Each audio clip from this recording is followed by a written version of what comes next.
And our last story is from Africa. Uganda is going to the polls today. The voting began after a delay. The situation on the ground remains tense. Police have cracked down on the opposition.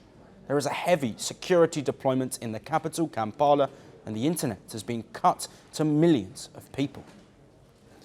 And at times like these, when people feel that their freedom of speech is being curtailed, they look for alternatives. And for Ugandans, that alternative has been Bitchat. It is an offline messaging app launched by Twitter co-founder Jack Dorsey. The app does not require an internet connection. No login via phone number or email ID is needed. All people need to do is switch on the Bluetooth and use the app. And this is how it works.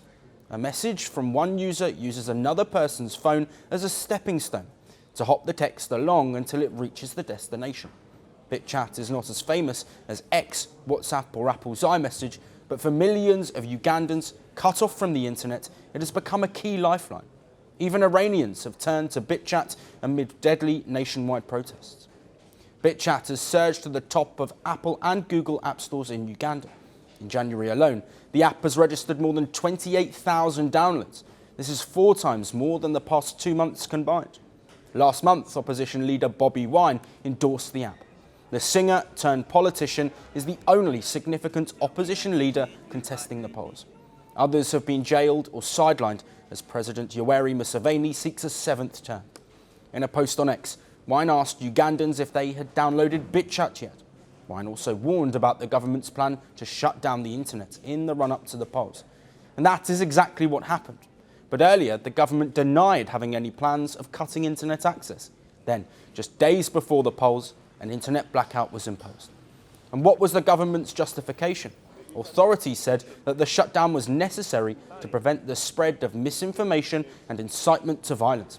Museveni's government has also banned live streaming of what it calls riots and unlawful processions.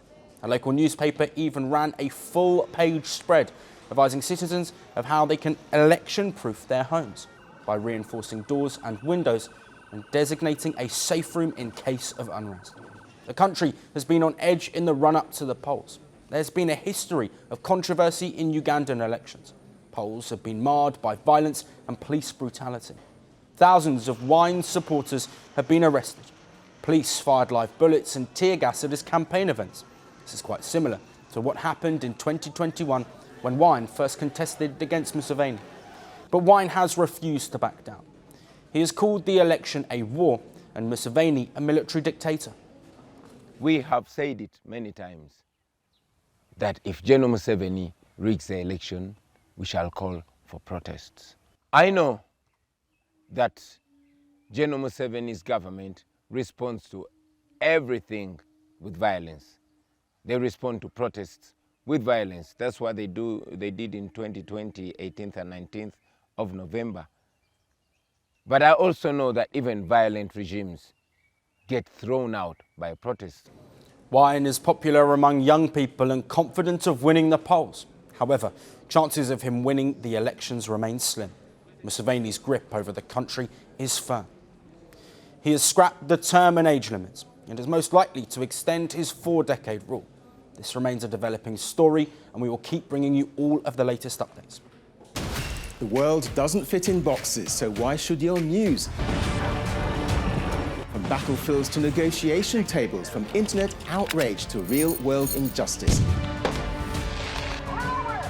The conversations everyone is having and the ones they're avoiding. It's the same show, but this new year, Firstpost America gets a new look. I'm Kerry Johnston, and this is Firstpost America.